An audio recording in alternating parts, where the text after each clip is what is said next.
Welcome back to another episode of the Emerald City Gridiron Podcast. I am your host, Douglas Allen, with my co-host Spencer.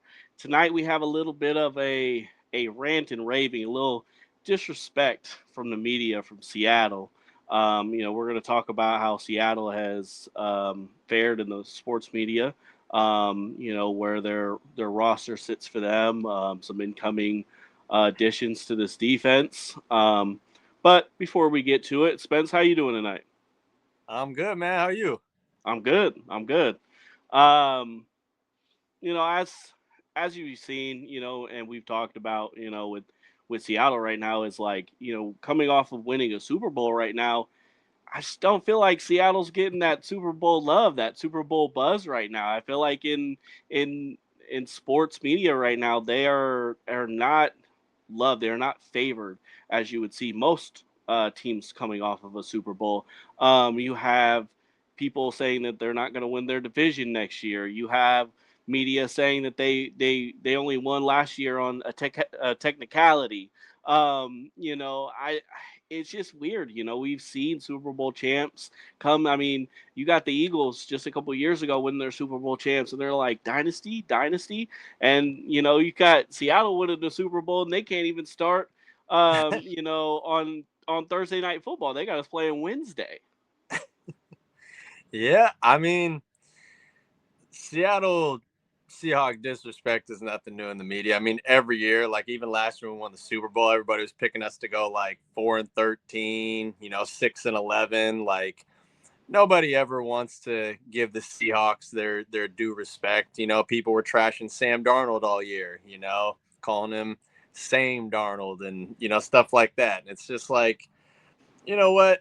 People can say what they want. They can say one on technicality. Who got that Super Bowl ring at the end of the day? Who's hanging that banner up in front of the 12s? Like Yeah. that's yeah. I mean, some of that could be coming from other biased fan bases. Some of it could come from, people in the media that just think they know it all or just can't will die on that hill, won't admit that they're wrong because they just don't want to accept that Seattle is a good team and a Super Bowl contender. And I mean, they will say, we play in the toughest division of football, but they give a lot of that credit to the Niners and the Rams. And, you know, uh, yeah, Seahawks kind of just get, tossed by the wayside, I guess you could say. Yeah, and the one thing is that you won't see usually is when you are a champ, usually you don't retain over 90% of your roster like Seattle was. Mm-hmm. So they still have a championship roster, although they lost some starters. They still have that championship roster. But to sit there and look at what they were able to do last year and be like, oh, like the Rams are going to leapfrog them. The Niners are going to be more competitive and say like, oh, they only were able to win their division last year with the technicality, and now the Rams are better. Um, whether you say that Sam played his worst game against the Rams their first time, and they still barely won. And then for us to come back and say it was a technicality, we came back. They let their foot off the gas, and Seattle showed what Super Bowl champs do, what contenders do, is they fight to the end of the whistle. Seattle was the one that was able to come in and claw their way back and make big plays, make good defensive plays, and show up in overtime and win that game. And then when you play them in the playoffs, you play them again, and Sam outduels, and they were the better team on the field. So like. I understand, the Rams being able to load up, get Trent McDuffie, get Jalen Watson to help up their corner room and everything, but Seattle is still coming back with a Super Bowl roster, and they're treating our roster like it's pedestrian. Like they're treating us as if like we aren't the Super Bowl champs with the same roster, and they're like, oh, these teams got better, and I'm like, yes, these teams got better, but our team is still a championship worthy team, but we're not getting that media love, that I feel like most Super Bowl champs get the next year. It's like we got lucky. Well, I mean, what you just said there, they're saying these other teams got better. They had to get better because we beat them, like we're the champs. Everybody's chasing us now. And, to your other point, how you talked about Sam Darnold had his worst game through the 4 picks and we still almost won. We probably would have won that game. They want to talk about we won on a technicality. What about that no call pass interference on JSN at the end of the game? That was blatant and they didn't call it. And that would have been a very short field goal to win the game at that point. And then it wouldn't have really mattered if we had that crazy comeback win at home, which we still did. But yeah, I mean, we can see her talk coulda, shoulda, woulda, what ifs. The only thing that matters is what is, and Mm-hmm. what is we beat them in the playoffs.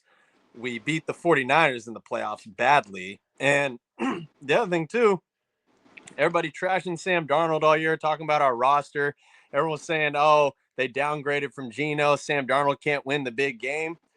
Yeah, well, in the NFC Championship, our defense was kind of Matthew Stafford was picking us apart. He was balling out. And if Sam Darnold did not show up and pick their defense apart and ball out against the team that they said he could not do that against, that was his kryptonite, we wouldn't be the Super Bowl chance. So, I mean, at a certain point, some people got to just be able to say, hey, I had a bad take.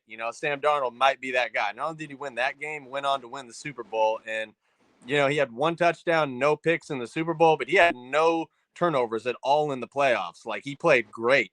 He did what he had to do. He let the defense handle business. And when they weren't able to as well in that Rams game, he's like, all right, time for me to handle business, and JSN, offensive player of the year, balled out. He's still coming back, and one more thing is in the Super Bowl, people were very critical of Sam Darnold because he didn't have 3 touchdowns and all this.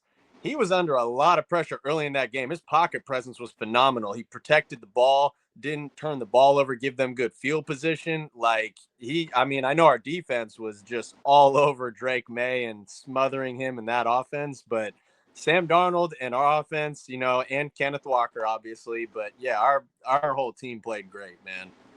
Yeah, and you got a like I said, you got a championship, you got a championship caliber roster coming back. I know what the Rams did in loading up because why do you think they got those corners? They seen what JSN was consistently doing to them, and they're like, okay, we need to stop that. But you don't know. It's the same question that they had last year was how's Matt gonna, look? And then he has a MVP season, but you do wonder, with another year, how is that gonna look? But like right now, it's like they are finding every everything they could do to pick us apart. They go, okay, well they lost these starters. The same starters that we lost outside of K9 were not household names, but now you hold it against us because you're like, oh well, you lost these starters. These are going to take big hits. But I'm like, with Kobe, you have somebody, you have your Ty Okada, you have Bud Clark who you drafted, you have several others that were already in house that you could patch it up. But even last year when Julian Love came down, Ty Okada came in and played so good that when Love came back, he was splitting snaps because they were like, well, we can't take Ty off the field. So you already had somebody waiting in, so you're going to be cheaper. You have Reek who left, who everyone's like, oh, you lost Reek, that's a big hit. But he was downgraded to the third cornerback. Joe was starting over him, and he was in the doghouse. The same people that wanted him gone, that expected him to be gone, to trade it at the deadline, said that he was a liability, almost cost us the NFC Championship. All that, and then when he leaves, they're like, oh, that's such a big hit. I'm like, you can't play the field both ways. Even K9 is great as he was, and he had a masterful run in the playoffs. He split his carries, almost a true 50-50 split. I'm not going to pay top 3 running back money to a running back that's going to split his carries. And Seattle wanted Charbonnet to split those carries with them because of what he gave them. There's a reason why when it came down to the red zone, they are going to give the ball to Charbonnet because they know that he is going to get those tough, gritty yards, and get what you needed to get done. But like the players that they lost were not players that was so touted and loved and got this national media credit. It wasn't players that they were like, oh, these are great players.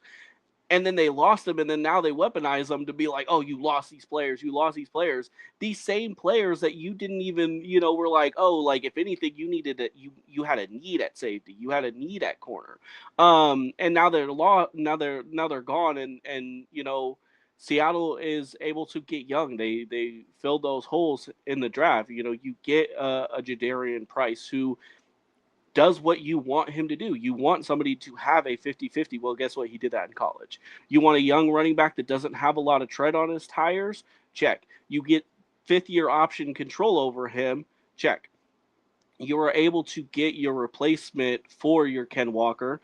You get a Bud Clark in the center, who is a center field safety. He is a ball hawking safety. 15 interceptions in 4 years. That is a great stat. You see him get his hands on the ball. He plays the ball well.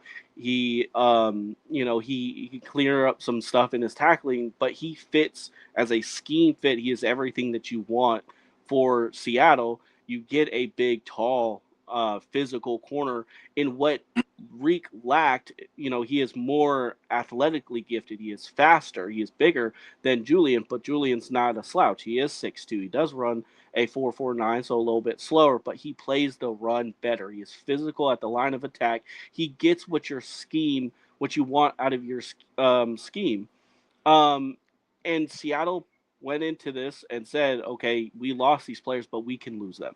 We think that they can walk and we can replace them. We can get younger. They did this last year. They traded DK. They traded Geno. They let Tyler go, and they saved a shit ton of money, not paying them, getting cheaper, and look how it happened for them. This is a risk, but they showed you last offseason, they showed you they can mediate the risk, and they know that in house they can produce what they have, and they have a vision for themselves, and they did it. And you would think you do that, and they show you that they could do it, then the offseason you're going to say, okay, we trust them. But no, you don't get that respect. You get was it an outlier year? Was it this? Was it that? But for me, I'm just like, keep it coming. There is a reason why you see McDonald have, the helmets on display. There's a reason why he had the we didn't care. He anything that, can add fuel to them. And you got media now saying, like, oh, is Seattle going to be, they won that Super Bowl. Are they going to be hungry? I never heard a team say, all right, we won one. Let's just not compete for another one.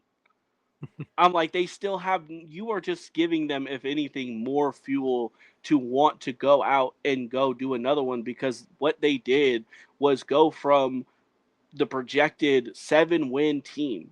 People had this team winning 5, when, not beating Arizona, being last in the division, to winning the Super Bowl. And you think because they lost some players, but still retained over 95% of their roster, that immediately they're going to go, and only have another 10-7 season. They're going to compete for, being the second best team in the West, and the Rams automatically are better than them. Yeah, well, a couple things. I mean, one, when are people going to learn John Schneider knows what he's doing? Like, he has proven that for so long. Like, and everyone, like you said, when we got rid of DK and Tyler and Geno, everyone's like, what are they doing? Like, that's stupid, and JSN really developed when that happened. Sam Darnold came in and knocked it out the park. Like, these guys know what they're doing. And, we lost 3 players. There's 22 starters. We lost 3. That means 19 people are returning as starters. And I mean, I get, yeah, Ken Walker had a great playoffs. He was a 1,000-yard rusher during the season. But I mean, like you said, he was splitting carries with Charbonnet all year, and if Charbonnet wasn't hurt, people wouldn't have been making as big a deal about this, but we addressed that need. We drafted Price with our first round pick, like our first 3 picks addressed all 3 of the needs of what we let walk. And another one, Bo Stevens, the guard that we got, because Anthony Bradford had some inconsistencies and struggles on the offensive line. And, I'm excited to see him compete for that and maybe help add depth to that already really good offensive line. But yeah, no, I mean, and, like you said with Neil, like he is still big. He's like 6'2", I want to say. So I mean, maybe like an inch or two shorter than Reek, not as fast, but more physical, not afraid to get in there and tackle, put his nose down and to, just really like deliver that hit. And, the other thing too is you talked a lot about scheme stuff.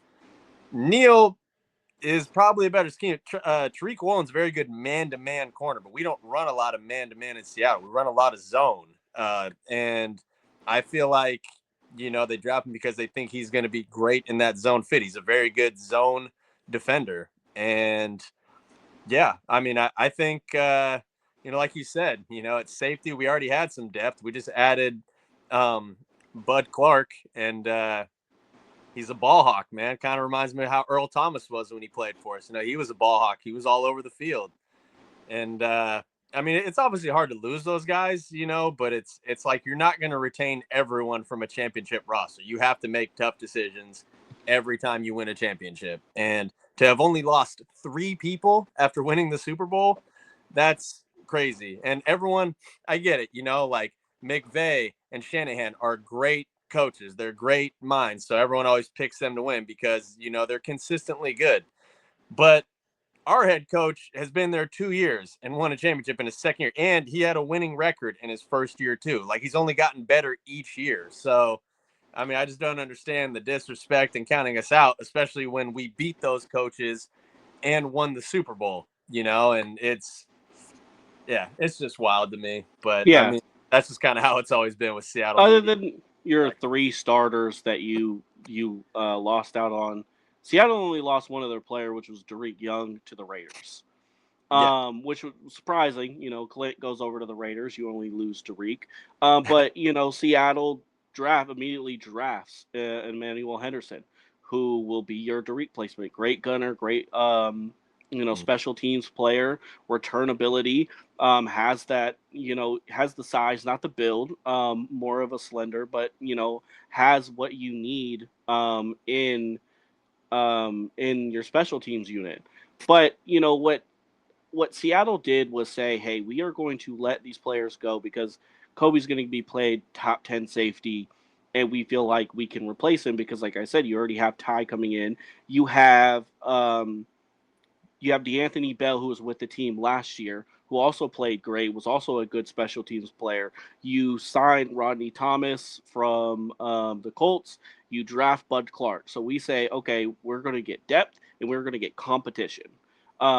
You go for corner. You lose Reek, which for me, what I will say is I don't try to call things out, but for me, they say, oh, we couldn't pay him, or this or that. I just felt like it was time to go. You seen when he would get a penalty and McDonald was like, oh, it's 27. I already know. I already know. Like he was he was over it. And you felt like he was a great corner just, for what they wanted him to do.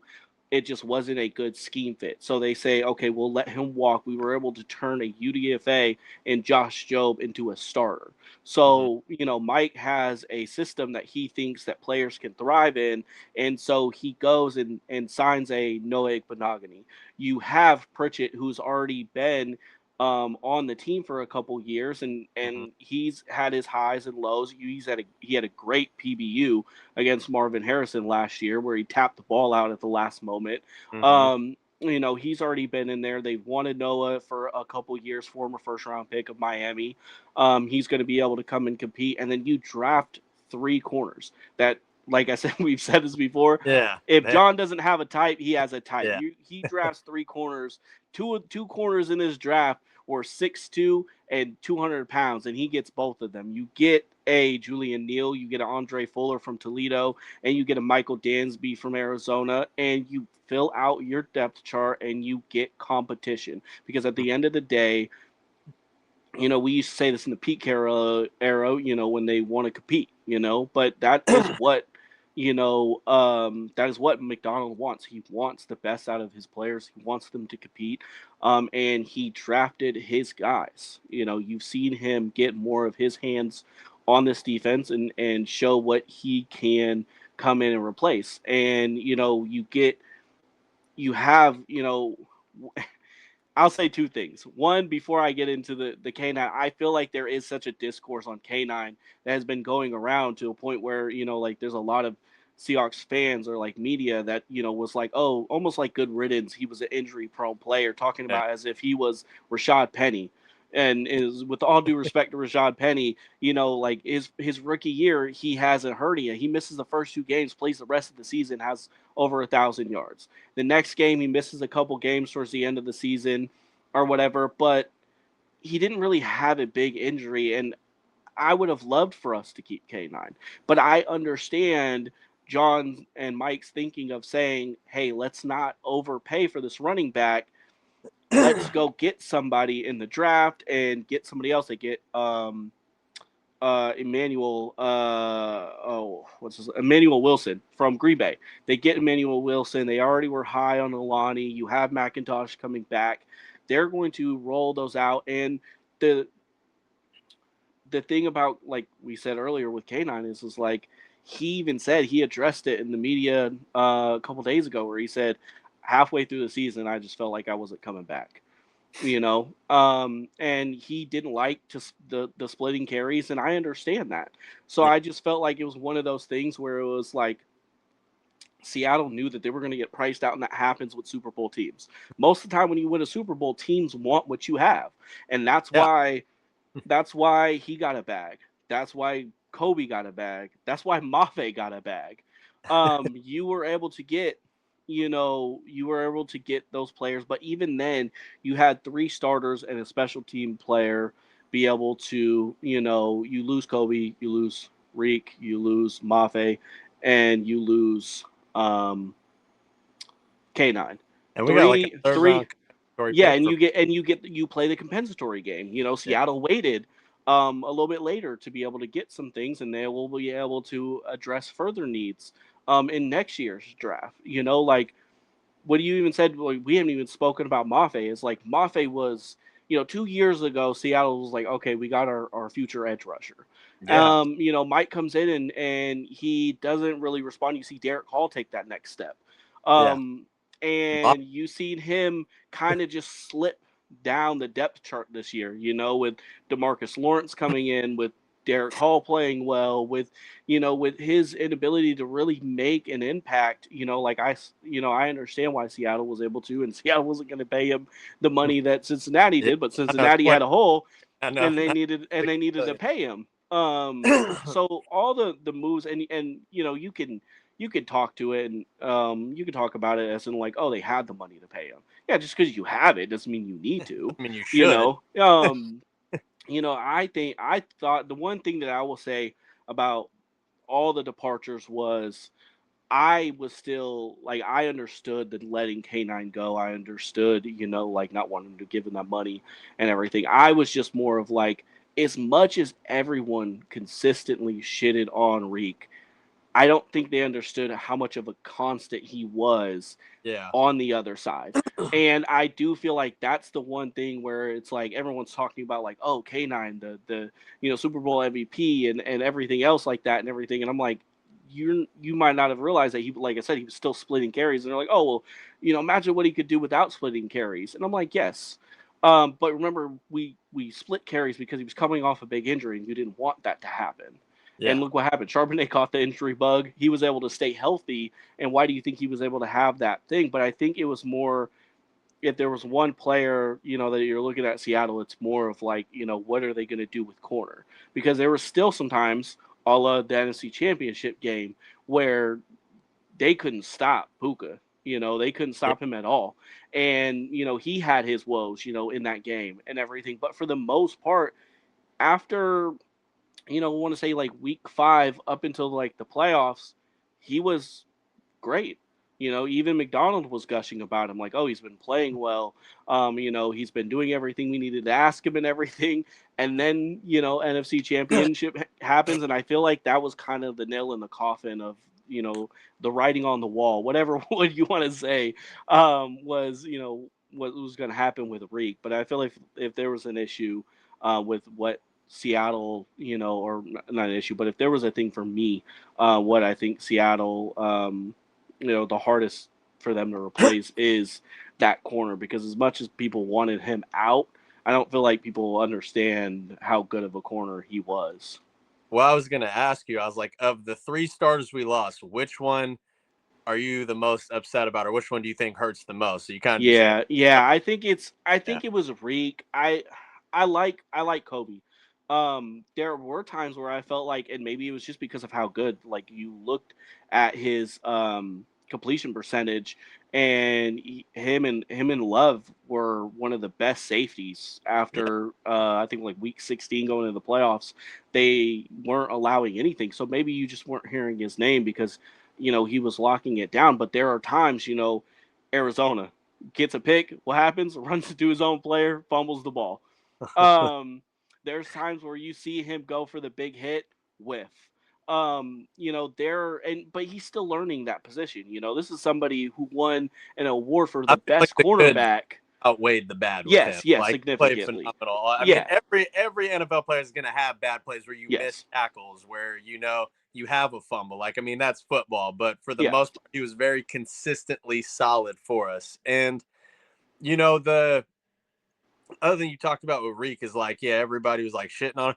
There was really only like 2 plays that stick out in my mind all year. One of them was the first game of the year when he let that tight end catch the touchdown for the game winner in the corner of the end zone. He looked like he didn't even jump. I was like, he definitely could have got that. But yeah, after that, he started playing really well. And then even in the NFC Championship, when he got that bad penalty and everyone was just pissed off at him, it's like, yeah, that's a dumb penalty. You cannot do that in situation. But the play right before that, what he was jawing at them about, that was a great pass breakup. yeah, They would have had to punt. Like, that was a good play. If he would have just went to the sidelines and they punted to us, might have been able to put the game away right there. But then yeah, obviously penalty, he gives up the touchdown right after. yeah, Now our conversation, but yeah. To like, me, it's solid to all me year. to me it was one of those situations where, like, we watched it together in real time, and I said, Yeah, then, and I stick by it now. It's like, I didn't like that whistle, like I it, didn't either. but it's a difference of like game from now, because you look at Legion of Boom, they talked from the moment the whistle blew to the moment it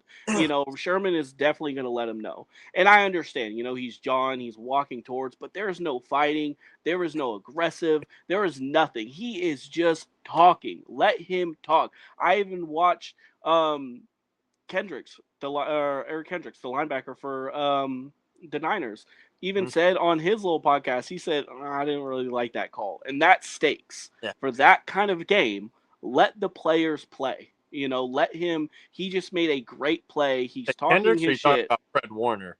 Kendricks. Oh, Kendricks. Okay. Yeah. He Didn't know even he the podcast. even said he didn't like that play. He even said, at that stage of the game, let the So players play. I didn't Um, I didn't like the call either, but the fact that it got called, like, it's still and it's like, don't even yeah, put yourself in that position. Like, don't go and start talking to their sideline because they're looking for a reason to call. And I think the ref said something to him and he didn't walk away right away. yeah, It's like so I mean, it was a dumb penalty, but it was also like just it was frustrating because I remember we were watching that live and we went from being ecstatic at the pass breakup, now they have to punt, to you could hear a pin drop at how quiet it was in that house watching that game after that. And it was just like the hot from high to low that quick. So I think just, yeah, it was, prisoner of the moment kind of thing. yeah. Um, but yeah, no. And the other thing, when you were talking about all our running backs, the other one, Kenny McIntosh. Hmm. We don't know what we're going to get from him because obviously his season got cut short before it even started last year. But I think he adds a really good dimension with his pass catching, out of the backfield, and he's certainly a different style of runner. But Yeah, when you would see him get his opportunities, it seemed like he was moving the ball forward. He was making the most of them. So I mean, that's another name that's not really being talked about a lot that I feel like could potentially surprise a lot of people with, how he fills in that role. Without K9 this year, as we got a young rookie Jadarian Price. Charbonnet's not going to be back for a little while. So I mean, yeah, it's kind of interesting to see which guys are going to step up, who's going to get the majority of those touches, and also when you talked about Kenneth Walker, how he was kind of upset at, splitting carries. I'm like, yeah, I mean, I get that it's frustrating, but you still were 1,000-yard rusher. So you still got that bonus from your contract. And also, that's better for your longevity as a running back, not taking as many hits, splitting those carries, and still being effective. I know he was, mad about anytime we'd get to like within 5 yards, it would give it to Charbonnet. Charbonnet, he'd get the touchdown. And yeah, I mean, that'd be frustrating for me too, if I'm being honest, especially if he had a big run to get us down there. But it's like, we won the Super Bowl with the formula we had. So, I mean, you can't argue with the results, and Yeah. more times than not, when they gave it to Charbonnet there, he would get in the end zone. So it's not like, oh, they put him in and he got stuffed. It's like there's a reason he's in there. He's very Yeah. powerful. Yeah. I think with the whole K9 situation, it's one of those things where it's like, Charbonnet did keep him, healthy throughout the year and be able to have that postseason success. Mm-hmm. But also the reason why, and you know this because I was on him, and I talked to you about it time and time again, was the amount of times. And it's one of those things where it's like you almost have to, when when he does great, you gotta love it. So if he I think I doesn't, you know. know, Yeah. but the amount of times that he would just simply not see a hole and try to bounce it, try to change trajectory, go the other way, and everything was there And was we would times lose where it would yards and end work, up being a but big there was negative play. several Yeah. times where it went to a negative play, and Charbonnet would come in, and Charbonnet could get those tough, gritty yards. Those just okay, nothing's here. Okay, I'm going to Yeah. take a guy for a ride. I'm gonna get 2-3 yards. You Yeah.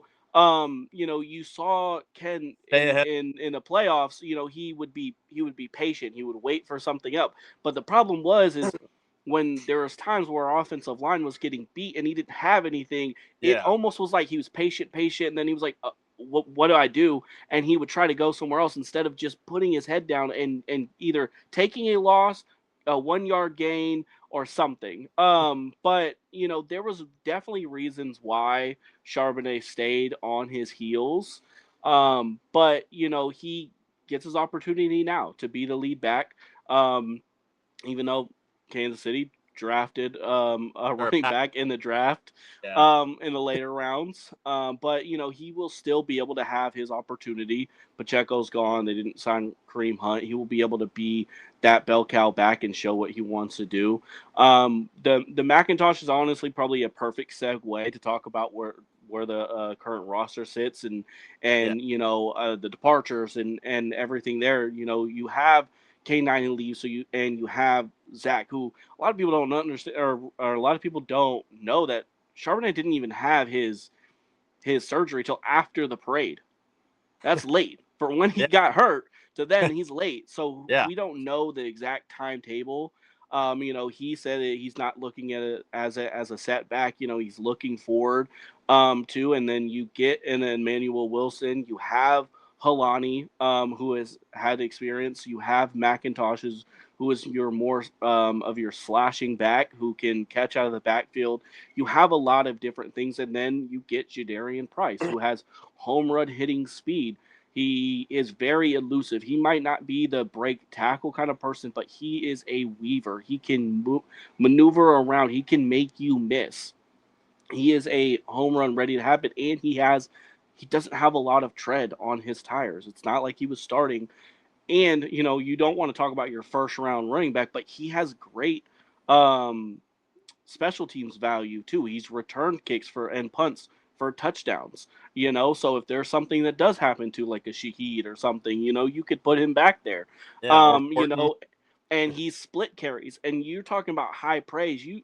Jeremiah Love, who was able or who got drafted fourth to Arizona, said that is me in just a different way. Like how you guys talk about me, he could do everything I could do. He is just a different version of me. Yeah. And he talked about how he was excited for him. He's going to be able to get to see and play against him, 2 times a year. Mhm. But what they were able to address and get, I like Emmanuel Wilson, when he gets towards that goal line, he is like a Charbonnet. He's going to find his way into that end zone, and I understand getting that. because without Charbonnet being here, you need that. That's what Seattle needed. Um, Hmm. you get McIntosh back. What before he got hurt, when he had his limited times, you seen him come in and be able to make an impact. We don't know what kind of player he's going to be, Small sample size, but but yeah. yeah, you don't know what player he's going to kind of be, or he's going to be after coming off of injury. But you know what you have in Kenny, and you probably look forward to seeing what you can get out of him, because now you're going to have a almost a running back room by committee until someone figures it out. Mainly everyone's just like, oh, they're going to pencil, um, they're going to pencil Holani in. Um, but I for me, I just what you see on film with Jadarian and everything, I would be very surprised if he is not the starter. Um, but he's gonna have to earn it. Like he is a first round pick, but they will have him earn it. And then you did on offense. The surprise would be Shaheed. Maybe got a little bit more money than people thought he was going to be, but what he was able to do. Like the Niners, what he was able to do to, the first play of the game, get a touchdown. When we played the Rams to secure, being trying to be a first seed, if it wasn't for Shaheed's punt return, I don't know if we come back in that game. Probably. What he was able to do in special teams, and you go, oh, you're going to pay him all that money for special teams. No, you're going to say, okay, we get a full off season of Shaheed, get him comfortable in the system and with Sam, and he adds us that extra value because he is probably, if not the best special teams player right now, returner, and now you can add to it because he is a down the field threat. He just wasn't able to really get that going. Well, it's like kind of what you talked about. Now, like we got him mid-season. Like when you bring someone in mid-season, one, he's got to learn a whole new offense. And you're trying to put him in positions for him to succeed, but he doesn't have time to develop that chemistry and that rapport with Sam Darnold at quarterback. And get their timing down on routes and stuff. And I still thought, he still had his moments, where he'd get those nice chunk plays for us. But toward the end of the year, especially in the playoffs, you've seen them try to take those shots downfield. That's what he excels at, is taking the roof off the top of that defense and really spacing them out so JSN and these other guys can use their elite route running to get open and get those big plays. So, I mean, his stuff might not show up on the stat sheet, but you see him running downfield. You see a DB and a safety going with him and just clearing the field out for everybody else. And that is invaluable. And, I mean, that's not even talking about the special team stuff that you talked about. Like, Yeah. the guy is just next level when it comes to his speed, his return ability. And, yeah, he's also a very good wide receiver. Like I Yeah. remember against the Panthers where he got hit by Mike Jackson. He was out of the game, and like, because we had momentum that game, we were rolling. Then he went out, and then our offense kind of struggled a little bit after that. Like, I mean, he's just, I feel like what they gave up to get him mid-season, you don't just let a player, and what he ended up giving you don't just let somebody like that walk. You're gonna pay Yeah. them a little bit of extra money. Like it's because I feel like if you let him go and someone pays him that money, you're more so going to beat yourself up about letting him walk as opposed to beating yourself up over paying him that money that, you've already seen it pay off when you traded for him. I'm pretty sure, what you're getting at this point. Yeah, and you've seen it pay off. When we are locked up and we are playing down almost down to the competition of a bad first half against Atlanta. What happens? Yeah. Kickoff, touchdown, and Seahawks just never He's look great for back. momentum, bro. His special teams value that versus the Rams. Even when we played, even in Atlanta, was one of his best receiving games. You could see him opening that NFC Championship. I'm talking big play to get us into the red zone over the top. He, would show these sparks of what he could be Yeah. in this offense, let alone what he adds to the special teams value. And one of the other free agents they got back, Jake Bobo, being able to get him back adds great special teams value. You've seen what he was able. We need a Good blocker. we need a gunner. We need special teams. We got him. And you seen when we played against the Niners, he had a very crucial catch to convert. When we played against the Rams, he got a touchdown in the end zone. Those was his third and fourth catches right there of the year. And when you needed him the most, he showed up. Yeah. He is a fan favorite. He is a good, player in the locker Locker room. room guy. Great special teams player. Yeah. So you're able to get him. You're able to get, draft, like we said earlier, you're able to draft Emmanuel Henderson, who has great speed, great returner. He's a good gunner. Everything that you want to replace your Derek Young, who was, also one of your special teams players. What do you say? Oh, I was just gonna say, to another point that you made about, like, developing that rapport and that timing with Sam Darnold. You remember the first game we played against the Rams? He beat the DB and Sam Darnold floated it late, and the DB was just barely able to bat it down in the end zone. It would have been a touchdown. It's like that's the timing stuff I'm talking about. Like if he would have had more time with him to kind of learn the offense, develop these routes, and develop the timing of when he's going to be in this spot, that could have been a touchdown pass. Like it's stuff like that. And one more person you're going to talk about because you're going through wide receivers, but I mean, how big was having Cooper Kupp for us? Everyone said he was Yeah. bought. The Rams let him go. Like, oh, we don't want this guy. Just comes in, just balls out for us. Especially against the Rams, gets a touchdown with him. Like, oh man, that guy's invaluable to have on this roster. Yeah, and like I say, you lose a Derek who was for a main part was a big special teams player. He Mm-hmm. got a little banged up. Torrey got banged up. You get Shaheed and he just takes over that room. But you get your replacement for him. You have a Ricky White who also at UNLV was a good special teams player. If you're looking at the players that you have between Shaheed, between Henderson, between Ricky White, Jadarian Price offers return ability. We even see Torrey Horton.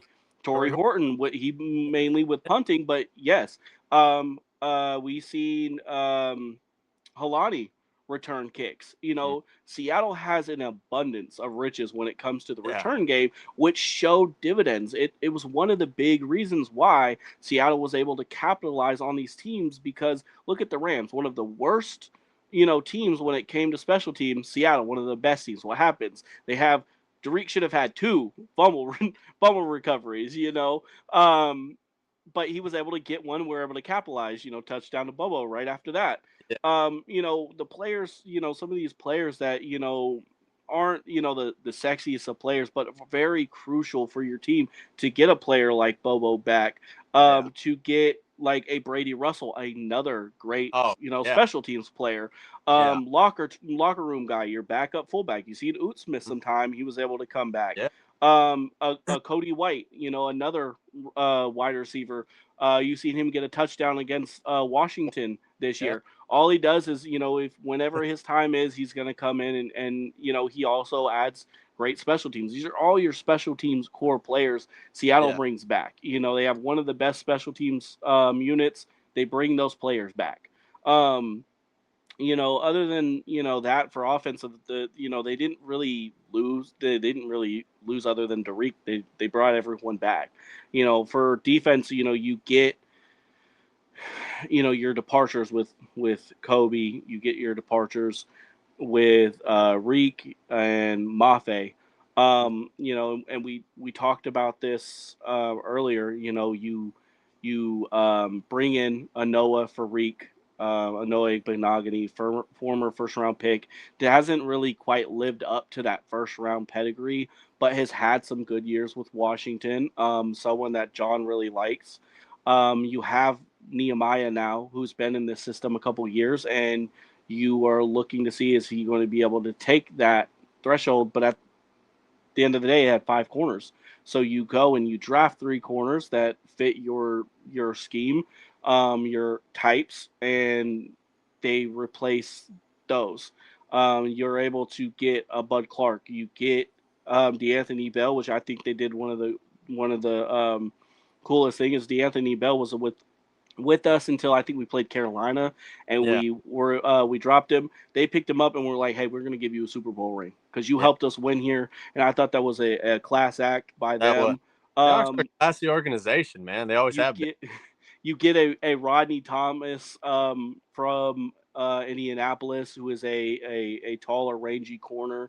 Like I said, you get Bud Clark. So they go in and they added a lot of competition, a lot of depth in those places that you lose, and then you lose Mafe, but you retain, everyone else that they had on the defensive line. Which the only other defensive player that you have on your D line was Peely that you were able to bring back, which we Yeah. saw how crucial having a true nose tackle was. Yeah. And one of the best, I think, acquisitions that we're able to get is keep Drake, because Drake came in and just A took good deal over too. that Right. linebacker room. You get him for under 5 million per year, and you've seen what he is. He's like a heat-sinking missile sometimes when he sniffs out these plays. He was just such a core thing, and you've seen the how glowing Ernest Jones was able to talk about Yeah. him. He even said, like he wants to have Drake next to him next year, and they were able to get that done. And so every player that Seattle, besides those players that they let go, Seattle was able to retain and then get back. And then after draft, because the one thing that you could say is Seattle had a lot of money and everyone was asking why is Seattle sitting on their hands.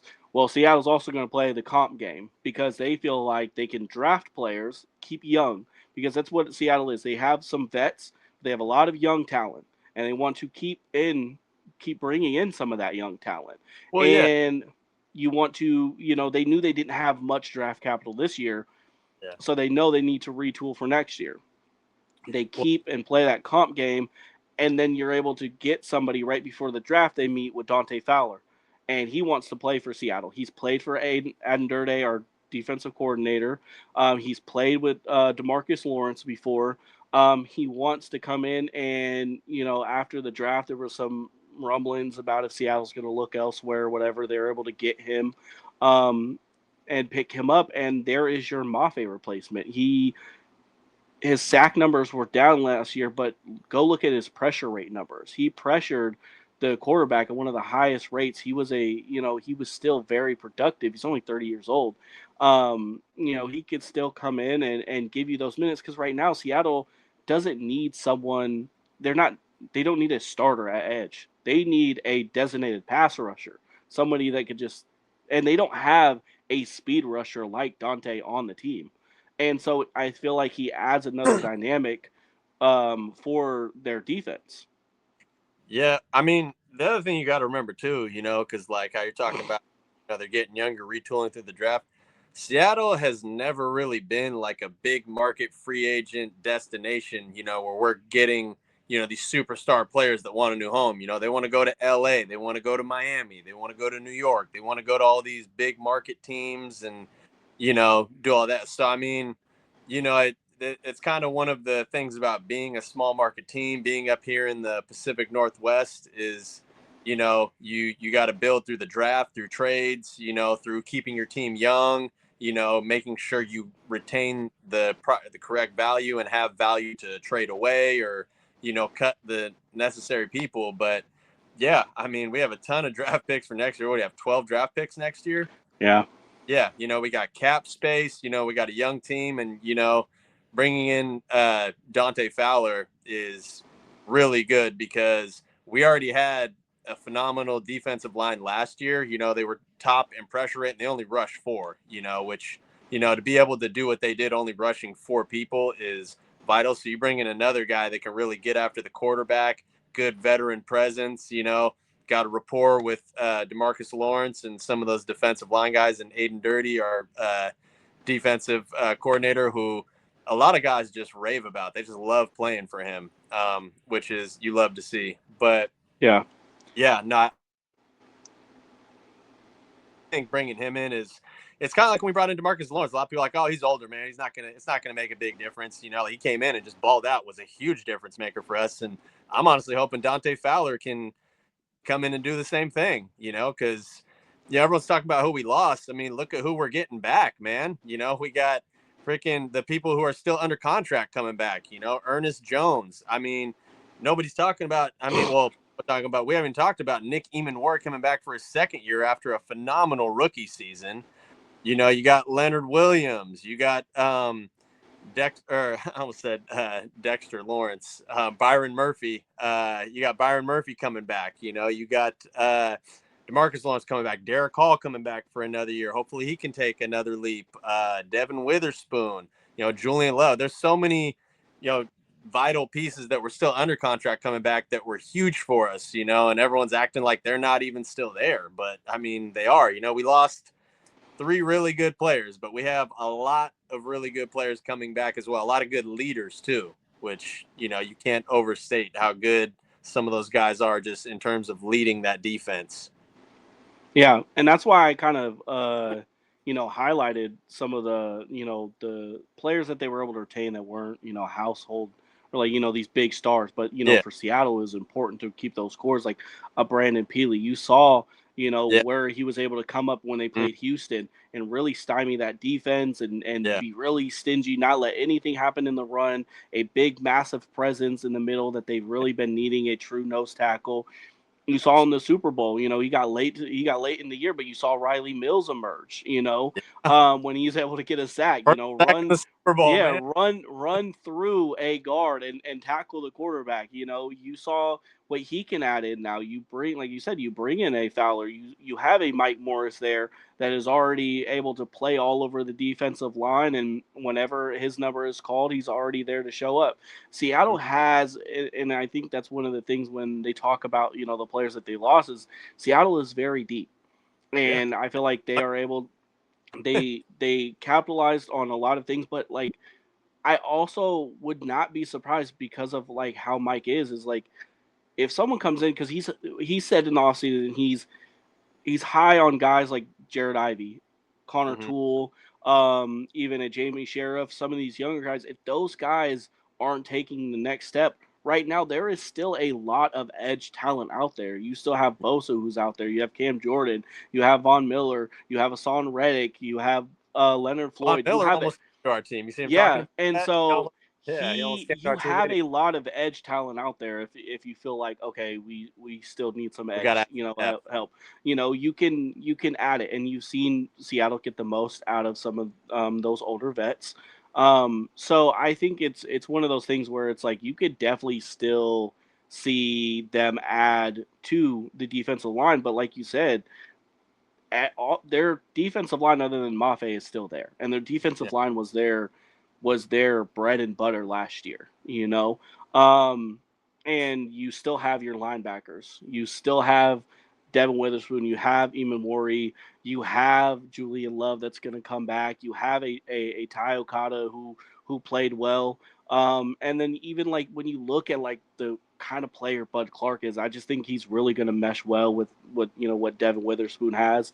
I feel good about where the roster is. I feel good at what they're trying to build. Like I said, for me, my only one question mark is how they're going to attack the other corner position Hmm. because it is for how much he had his up and downs, but Reek was just a very good constant at the corner Yeah. position. And so I know it will be a true it'll be a true competition. And before we even head out of here, the one thing that we have even talked about was Seattle trading a fourth round pick to get Bo Stevens. And I know a lot of people are, wanting him to come in and immediately, get Bradford out. I think it will be a very strong competition.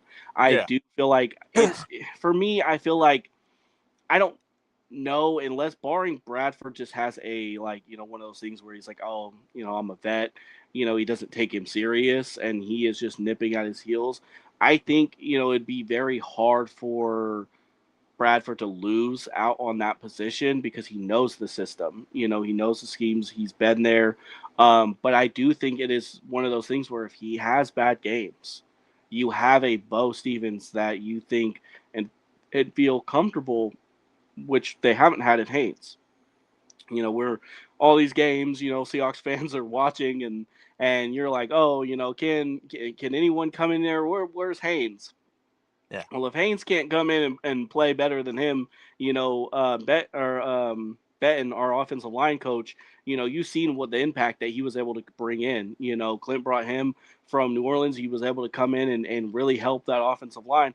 If he can't come in and say like, okay, well, yes, we have some guy that can come in and play well, they're going to have Bo come in, and for if anything, like I said, that is more of like a Haynes is going to have to look at that and be like, oh, it's my job secure, you know. But I feel like it's one of those things where like I would be very surprised if Bradford isn't starting Yeah. at the beginning of the year. But it's one of those things where he has a lot shorter of a leash, which we haven't been able to see in the last 2 years. Yeah. And, you know, yeah, like you said, lots of Seahawks fans want Bradford replaced because, in terms of our offensive line, I mean, Super Bowl winning offensive line, they were great Yeah. last year. The one, thing that you could really pick on was that right guard spot. A lot of times he was getting beat, like the one sack we gave up in the Super Bowl. Anthony Bradford gave it up, and he's had, obviously, he's had some good moments blocking, but you want to see more consistency from him. I feel like just too often he gives up that bad negative play, and I just think that if Bo Stevens comes in and is even like able to either push him to be better or take that spot, I think it. I just think it's good to bring that in there just to have that option, because last year you didn't have a lot of options if Bradford wasn't playing well to put in there, But now you got another guy who seems like a very solid, suitable replacement, and Bradford's contract's up in what, a year or two? Yeah, he's on a contract here right now. Yeah. So if he doesn't play well, you got a guy come in and take his spot, because Gray Zabel was a rookie last year. He's still on his rookie deal. Sundell is on what, his second year of his deal, third year of his deal. Yeah. Yeah. And then you just re-signed your bookend tackles in Cross and Lucas, gave them really big deals, locked them up. So it's just that right guard spot that you need to solidify. But I just like that they went out and got arguably the best guard in college football, and brought him in there to compete. You don't know what's going to happen, but it's just nice to see it. They weren't like, oh, this isn't an issue, like they're like, hey, like it's at least worth taking a look at here. So, Yeah. And yeah. I like the continuity that you're bringing. Like you Yeah. have Sundell and Zabel, who was roommates in college, and I don't know. I've talked to you about this before. I said I don't know what it is about that. Former college teammates. The Yeah. familiarity. How that person plays next to you. You already know you've played next to him before. Yeah. And so like you said, you have your Lucas got a deal. He's not going anywhere. Zabel's definitely not going anywhere. Yeah. Sindel has played his way into a starting role, and it doesn't look like Olu, because It's if it's gonna Olu was depend really, on what Sundell wants, I feel like, when yeah, it's up. But yeah. Yeah. and then you have your question mark at right guard. You have Abe, who was able to finally stay healthy this year, and you've seen Yeah. how impactful that was. Mm-hmm. Behind him, you have Olu at center. They like Cable do. They like Stevens. So there's your backup guards. You have, like I said, the writing on the wall is like, dude, how many guards do you keep? Is Haynes going to be on this team? You have a Mason Richmond, who also played with Bo Stevens at Iowa, and then you have your swing tackle um, in oh Josh Jones, who showed up last year when we really needed him, Yeah. when Charles Cross went Yeah. down. Which was a lot of people were surprised on, if he was going to go and get a contract elsewhere. Seattle was able to retain him, a very pivotal swing Nobody's tackle talking on the, about that pickup. He was huge for yeah, us. Charles Cross was out because those were crucial games we needed to win, and he came in and played well and against it's really it's players. it's almost something that's like foreign, for a Seahawks fan to go, oh, like we got good tackles, We got good offensive line play. I mean, We got Walter Jones and Okung was pretty good. Russell Okung yeah. was pretty good, on our Super Bowl team. But other than that, well, we had Dwayne Brown Yeah, I for, was gonna say Dwayne Brown held it but down yeah, for a while. but But having two bookend tackles yes. both sides, like But typically I was you gonna say, one, some of these people, when you have a good left tackle, you looked at what we had on the yeah, opposite but side. you can You had right your or on the opposite of those guys, yes, you know. yes. Some of the guys that were over there. So it's for Seattle, it's one of those Giacomini, things where you're like, right tackle with Okung, was that Breno Giacomini when he was, or was he a guard? uh, I'm pretty sure he was on that line though with Okung, yeah, yeah. but I was But I like, I'm mean, like who's the other right tackle. you have like your Ifedis, of the world. Seattle had to deal with a lot, Yeah, and finally being able to go from one of the most sacked, quarterbacks to having one of the least sacked quarterbacks. yeah. A lot of that's Because your offensive true, though. line. We, with Kubiak coming in and prioritizing the run a lot more. Like, when Gino was there, we weren't really running the ball. We were trying to pass like a lot, and Mhm. also, like you said, like we had Lincoln Tomlinson and Bradford at our guards, and Yeah. then Abe Lucas was injured. So yeah, I don't even remember who came in for Abe Lucas when he was hurt that season. Do you remember? Ooh, it Putting was you on. a mix. It was a Yeah, mix. Not last year. It was the year before. That was when we yeah. had Stone come Stone in. Forsyth. We've had Stone. Um, so yeah, Seattle's just it's crazy how they were able to, come in and bring this talent. But a lot of it is like, doing the surprising thing, like getting Gray's able. I was A gonna lot of people were say, like, are they actually going to do that? They haven't, yeah. they didn't prioritize doing that. Also, his Like versatility too, like how you can move him around the offensive yeah, line is too. Like if you ever had to put him at tackle, like that's what he played in college, like, and he's been a great guard. But I know whenever you talk to me about like the offensive linemen we draft, you like guys that have versatility that you well, can a move around. lot, yeah, and that's why like a Mason Richmond, was able to be able Yeah. to be here. He played tackle. He has some snaps at guard. Hell, they Mhm. even have him as an emergency center. He's had some snaps at center. Those guys are invaluable to your team. You want those on your offensive line. Yeah. It's like like I said, it's surprising that like Olu's been on for so long because he only plays center. He Yeah. doesn't play anything else. He just plays center.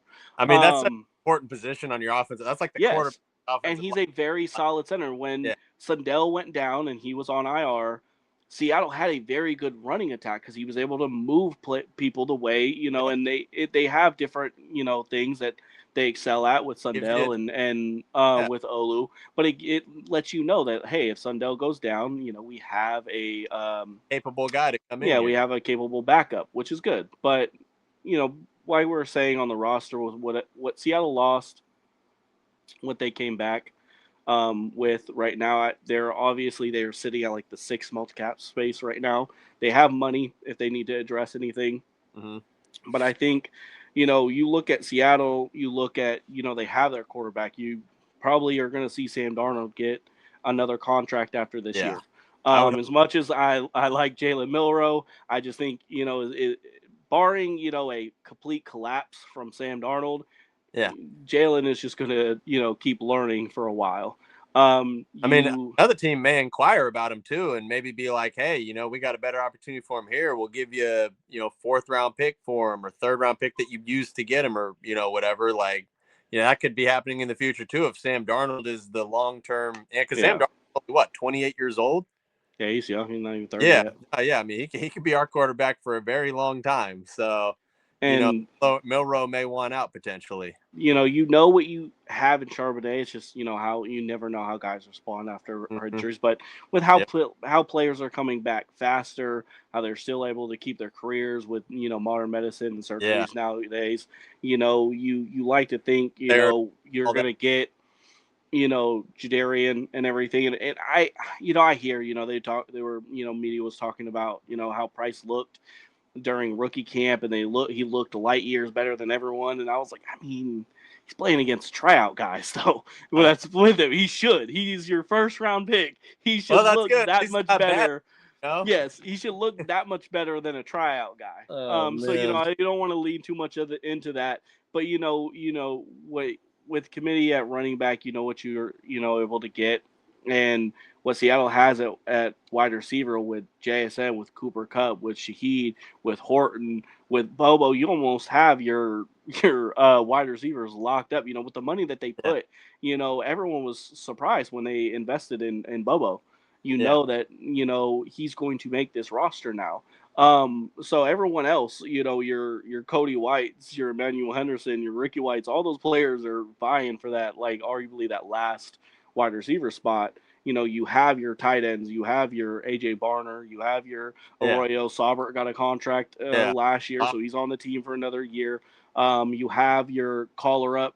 Um, you have your fullbacks, Robbie Oots, Brady Russell.